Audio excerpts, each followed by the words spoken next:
Hi friends, ಎಲ್ಲರಿಗೂ ನಮಸ್ತೆ. ನನ್ನ ಹೆಸರು ಮುಬಾರಕ್ ಅಂತ. ನೀವು ನೋಡ್ತಾ ಇದ್ದೀರಾ KSP ಟ್ಯುಟೋರಿಯಲ್ಸ್. ಇದುವರೆಗೂ ಚಾನಲ್ನ ಸಬ್ಸ್ಕ್ರೈಬ್ ಮಾಡ್ಕೊಂಡಿಲ್ಲ ಅನ್ನೋ ಹಾಗಿದ್ರೆ ಚಾನಲ್ನ ಸಬ್ಸ್ಕ್ರೈಬ್ ಮಾಡ್ಕೊಳ್ಳಿ. ನಿಮ್ಮ ಫ್ರೆಂಡ್ಸ್ ಜೊತೆ ಎಲ್ಲರ ಜೊತೆ ಶೇರ್ ಮಾಡಿ. ಹಾಗೆಯೇ ನಮ್ಮ ಮೆಂಬರ್ ಆಗಬೇಕಂದ್ರೆ KSP ಟ್ಯುಟೋರಿಯಲ್ನ ಮೆಂಬರ್ ಆಗಬೇಕಾದ್ರೆ ಟೆಲಿಗ್ರಾಮ್ ಗ್ರೂಪ್ನ ಲಿಂಕ್ ಹಾಗೆ ವಾಟ್ಸಪ್ ಗ್ರೂಪ್ನ ಲಿಂಕ್ ಈ ವಿಡಿಯೋ ಕೆಳಗಡೆ ಡಿಸ್ಕ್ರಿಪ್ಷನಲ್ಲಿ ಕೊಟ್ಟಿರ್ತೀವಿ, ಜಾಯ್ನ್ ಆಗಬಹುದು. ಹಾಗೆಯೇ ತುಂಬ ಇಂಪಾರ್ಟೆಂಟ್ ಆಗಿರ್ತಕ್ಕಂಥ ಮಾಹಿತಿ ಏನಪ್ಪ ಅಂದರೆ ನಮ್ಮ ಫಿಟ್ನೆಸ್ ಚಾನಲ್ನಲ್ಲಿ ಅಪ್ಕಮಿಂಗ್ ಡೇಸ್ನಲ್ಲಿ ಮೇ ಬಿ ನಾಳೆಯಿಂದಾನೇ ರನ್ನಿಂಗ್ ಯಾವ ರೀತಿ ಮಾಡಬೇಕು, ರನ್ನಿಂಗ್ ಯಾವ ರೀತಿ ಸ್ಟಾರ್ಟಿಂಗಲ್ಲಿ ಸ್ಟಾರ್ಟ್ ಮಾಡಬೇಕು, ರನ್ನಿಂಗಿಂತ ಮುಂಚೆ ಯಾವ ರೀತಿ ಎಕ್ಸಸೈಸಸ್ ಮಾಡಬೇಕು, ಜಸ್ಟ್ ಬಿಫೋರ್ ರನ್ನಿಂಗ್ ಯಾವ ರೀತಿ ಬಾಡಿನ ವಾರ್ಮ್ ಅಪ್ ಮಾಡ್ಕೋಬೇಕು, ಆಫ್ಟರ್ ರನ್ನಿಂಗ್ ಯಾವ ರೀತಿ ಕೂಲ್ ಡೌನ್ ಮಾಡ್ಕೋಬೇಕು, ಸೊ ಯಾವ ರೀತಿ ಡಯಟ್ನ ತಗೋಬೇಕು, ಹಾಗೆಯೇ ನಾವು ರನ್ನಿಂಗ್ನಲ್ಲಿ ಟೈಮ್ನ ಯಾವ ರೀತಿ ಕಡಿಮೆ ಮಾಡ್ತಾ ಹೋಗಬಹುದು ಅಂತ ಪ್ರತಿಯೊಂದು ಇನ್ಫಾರ್ಮೇಷನ್ ನಿಮಗೆ ಅಲ್ಲಿ ಸಿಗುತ್ತೆ. ಜೊತೆಗೆ ಹೆಲ್ತಿ ವೇನಲ್ಲಿ ಯಾವ ರೀತಿ ವೇಟ್ ಗೇನ್ ಅಂದರೆ ಮಸಲ್ ಗೇನ್ನ ಮಾಡ್ಕೋಬಹುದು, ಜೊತೆಗೆ ಯಾವ ರೀತಿ ವೇಟ್ ಲಾಸ್ ಮಾಡ್ಕೋಬಹುದು, ಪ್ರತಿಯೊಂದು A to Z ಇನ್ಫಾರ್ಮೇಷನ್ ಹೆಲ್ತ್ಗೆ ಸಂಬಂಧಪಟ್ಟಿದ್ದು ಅಲ್ಲಿ ಸಿಗುತ್ತೆ. ಸೊ ಬೇಕಿದ್ರೆ ನೀವು ಅದನ್ನು ಸಬ್ಸ್ಕ್ರೈಬ್ ಮಾಡ್ಕೊಳ್ಳಿ. ಬೇಕಿದ್ರೆ ಏನು, ಅದು ತುಂಬ ಇಂಪಾರ್ಟೆಂಟ್ ಇದೆ, ಎಲ್ಲರೂ ಸಬ್ಸ್ಕ್ರೈಬ್ ಮಾಡ್ಕೊಳ್ಳಿ. ಸೊ ಹಾಗಾದರೆ ಇವತ್ತಿನ ವಿಷಯ ಏನಪ್ಪ ಅಂದರೆ ನೋಡಿ, ಹಲವಾರು ಜನ ಆಸ್ಪಿರೆಂಟ್ಸು ನನಗೆ ಕಮೆಂಟ್ಸ್ ಮೆಸೇಜಸ್ ಮಾಡ್ತಿದ್ದಾರೆ. ಲೈಕ್ ನೋಡಿ ಬ್ರೋ, DGP ಸರ್ ಸ್ಟೇಟ್ಮೆಂಟ್ನಲ್ಲಿ PC ನೋಟಿಫಿಕೇಷನ್ಗೂ ಸ್ಟೇ ತಂದಿದ್ದಾರಾ, ಇನ್ಫಾರ್ಮೇಷನ್ ಕೊಡಿ ಬ್ರೋ, ಫುಲ್ಲಿ ಕನ್ಫ್ಯೂಸ್ಡ್ ಅಂತ ಮೆಸೇಜಸ್ ಮಾಡ್ತಿದ್ದಾರೆ. ಲೈಕ್ ಕಮೆಂಟ್ಸಲ್ಲೂ ತುಂಬ ಜನ ಈ ರೀತಿ ಕೇಳಿದ್ದಾರೆ. ಸೊ ಅದಕ್ಕೆ ನಾನೇನು ಹೇಳ್ತೀನಪ್ಪ ಅಂದರೆ, ಸೊ ಫಸ್ಟು ಒಂದು ಆರ್ಟಿಕಲ್ ಬಿಡುಗಡೆ ಆಗಿತ್ತು, ಲೈಕ್ ಒಂದು 10 days ಬಿಫೋರು. ಅದನ್ನು ನಾನು ಇಲ್ಲಿ ಓದಕ್ಕೆ ಬಯಸ್ತೀನಿ. ಸೊ ನೋಡಿ, ವಾರ್ತಾಪತ್ರಿಕೆ, ಕರ್ನಾಟಕ ರಾಜ್ಯ ಪೊಲೀಸ್ ವಾರ್ತಾಪತ್ರಿಕೆ ನ್ಯೂಸ್ ಲೆಟರ್ ಅಂತ ಜುಲೈ 2022 ಇದು. ಅರ್ಥ ಆಯ್ತಾ? ಇದು ತುಂಬ ದೊಡ್ಡದಾಗಿರ್ತಕ್ಕಂಥ ಆರ್ಟಿಕಲ್ ಆಗಿ ಇನ್ಫಾರ್ಮೇಷನ್ ಇಲ್ಲಿ ಕೊಟ್ಟಿದ್ದಾರೆ. ಅವರು ಪೊಲೀಸ್ ಡಿಪಾರ್ಟ್ಮೆಂಟಲ್ಲಿ ಏನೇನು ಮಾಡಿದ್ದಾರೆ, ಕೋವಿಡ್ನ ಯಾವ ರೀತಿ ಹ್ಯಾಂಡಲ್ ಮಾಡಿದ್ದಾರೆ, ಅಪ್ಕಮಿಂಗ್ ಡೇಸ್ನಲ್ಲಿ ಏನೆಲ್ಲ ರಿಕ್ರೂಟ್ ಮಾಡ್ಕೊತಾರೆ, ಪ್ರತಿಯೊಂದನ್ನು ಪೊಲೀಸ್ ಡಿಪಾರ್ಟ್ಮೆಂಟ್ಗೆ ಸಂಬಂಧಪಟ್ಟಿರ್ತಕ್ಕಂಥ ಪ್ರತಿಯೊಂದು ಇನ್ಫಾರ್ಮೇಷನ್ ಇಲ್ಲಿ ಕೊಟ್ಟಿದ್ದಾರೆ. ಅದರಲ್ಲಿ ನಮ್ಗೆ ಬೇಕಾಗಿರ್ತಕ್ಕಂತಹ ಸ್ಟೇಟ್ಮೆಂಟ್ಸ್ನ ಮಾತ್ರ ಚೂಸ್ ಮಾಡಿಕೊಂಡು ನಿಮಗೆ ಹೇಳಕ್ಕೆ ಬಯಸ್ತೀನಿ. ನೋಡಿ, ಇಲ್ಲಿ ಶೀಘ್ರದಲ್ಲೇ 5350ಕ್ಕಿಂತ ಹೆಚ್ಚಿನ ಸಂಖ್ಯೆಯಲ್ಲಿ ಸಿವಿಲ್ ಮತ್ತು ಸಶಸ್ತ್ರ ಪೊಲೀಸ್ ಕಾನ್ಸ್ಟೇಬಲ್ಗಳನ್ನು ನೇಮಕಾತಿ ಮಾಡಿಕೊಳ್ಳಲಾಗುತ್ತದೆ ಅಂತ ಈ ಆರ್ಟಿಕಲಲ್ಲಿ ಕೊಟ್ಟಿದ್ದಾರೆ. ಈ ಆರ್ಟಿಕಲ್ ಆದ ನಂತರ ಒಂದು 8 days ಬಿಟ್ಕೊಂಡು ಹಿಂದೂಸ್ತಾನ್ ಟೈಮ್ಸ್ನಲ್ಲಿ ಒಂದು ಆರ್ಟಿಕಲ್ ಮತ್ತೆ ಬಿಡುಗಡೆಯಾಗಿದೆ. ಸೊ ಅದರಲ್ಲಿ ಏನಪ್ಪ ಹೇಳ್ತಿದ್ದಾರೆ ಅಂದರೆ, ಸೊ ನೋಡಿ ಸಿಂಪಲ್ ಆಗಿ ಓದ್ಬಿಡ್ತೀನಿ ನಿಮಗೆ. No recruitment until CID finishes probe, police chief.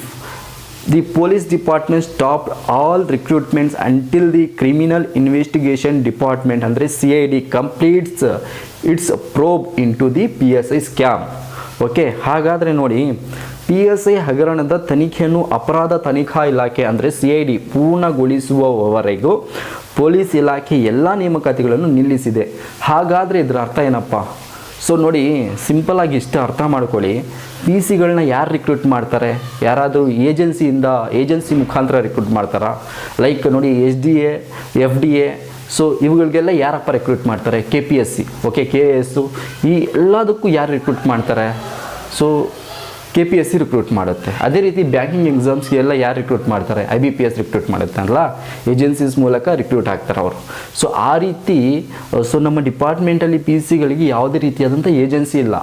Particular ಆಗಿ ನಮ್ಮ ಡಿಪಾರ್ಟ್ಮೆಂಟ್ನಲ್ಲೇ ಒಂದು ರಿಕ್ರೂಟ್ಮೆಂಟ್ ಸೆಲ್ ಇದೆ. ಆ ಸೆಲ್ ಮುಖಾಂತರ ರಿಕ್ರೂಟ್ ಮಾಡ್ತಾರೆ ಅಲ್ವಾ PCಗಳಿಗೆ, PSIಗಳಿಗೆ. ಸೊ ಹಾಗಾದರೆ ಪೊಲೀಸ್ ಡಿಪಾರ್ಟ್ಮೆಂಟಲ್ಲಿ ಎಲ್ಲ ನೇಮಕಾತಿಗಳನ್ನು ನಿಲ್ಲಿಸಲಾಗಿದೆ ಅಂತ ಹೇಳಿದ್ರೆ ಅರ್ಥ ಏನು? ಸೊ ನಾವು ಏನು ಅರ್ಥ ಮಾಡ್ಕೋಬೇಕಿಲ್ಲಿ?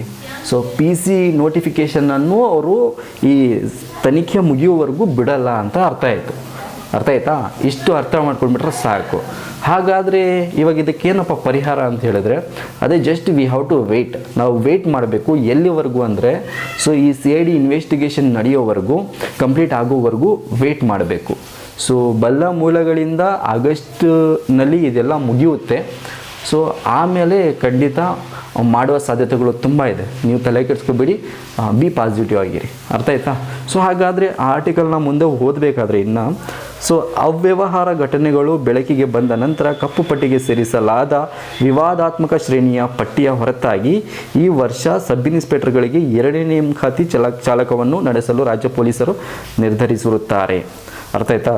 ಇಲ್ಲಿ ಇನ್ನೊಂದು ಹೇಳಬೇಕು ನಿಮಗೆ, ಸಿವಿಲ್ ತುಂಬ ಇಂಪಾರ್ಟೆಂಟ್ ಆಗಿರ್ತಕ್ಕಂತಹ ಈ ಆರ್ಟಿಕಲ್ನಲ್ಲಿ ಪ್ಯಾರಾಗ್ರಾಫ್ ಓದಲೇಬೇಕು. ನೋಡಿ, ಸಿವಿಲ್ ಸಬ್ ಇನ್ಸ್ಪೆಕ್ಟರ್ಗಳಿಗೆ ಪೊಲೀಸರು ಯಾವುದೇ ಹೆಚ್ಚಿನ ನೇಮಕಾತಿಯನ್ನು ಕೈಗೊಳ್ಳದಿದ್ದರೂ ವಿಭಿನ್ನ ನೇಮಕಾತಿ ವಿಧಾನಗಳನ್ನು ಹೊಂದಿರುವ ಕರ್ನಾಟಕ ಕೈಗಾರಿಕಾ ಭದ್ರತಾ ಪಡೆ ಮತ್ತು ಕರ್ನಾಟಕ ಸಶಸ್ತ್ರ ಮೀಸಲು ಪೊಲೀಸ್ಗೆ ಸಬ್ ಇನ್ಸ್ಪೆಕ್ಟರ್ಗಳ ನೇಮಕಾತಿಯನ್ನು ನಿಗದಿಪಡಿಸಿದಂತೆ ನಡೆಸಲಾಗುವುದು.